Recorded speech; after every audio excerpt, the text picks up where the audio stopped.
Idol, ay pinapanood mo? Yes, Idol! Ay pinapanood mo? Ayun pala oh, lumabas, bumalik kasi yung ano, video natin. Na Itong video na to, yung vlog natin, 1 year ago. Yung sa Damam Fish Market? Oh, nagkataon. Diyan tayo papunta ngayon eh. Na dito tayo, babalik. Mamaya, ito yung pupuntahan natin.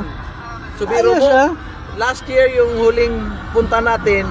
Ngayon, babalik tayo na naman doon. Parang coincidence or ano? Coincidence talaga. Kasi ito, lumabas lang siya talaga sa phone ko. Hindi ko hinanap.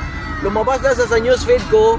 At nagkataon na ito yung pupuntahan natin ngayon. Ayos yan, Idol. Which is 1 year na nung ginawa natin na video na to. Galing. So, coincidence talaga. Ayun, no? Okay. Alright, puntahan natin ngayon yung tinatawag nilang Damam Fruits and Vegetable Market.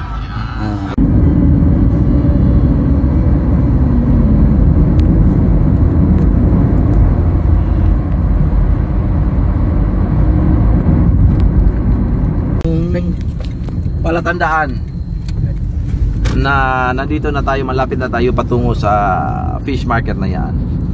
Nandoon lahat makikita natin meat, fresh and vegetables. At babalik tayo ngayon after a year nung ginawa natin ang vlog na yun.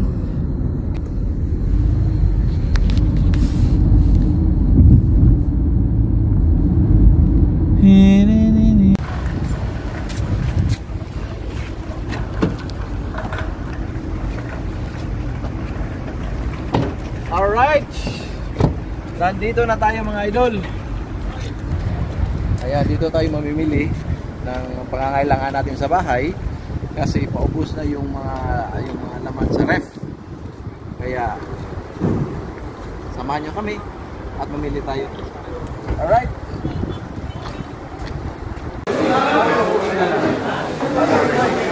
Alright.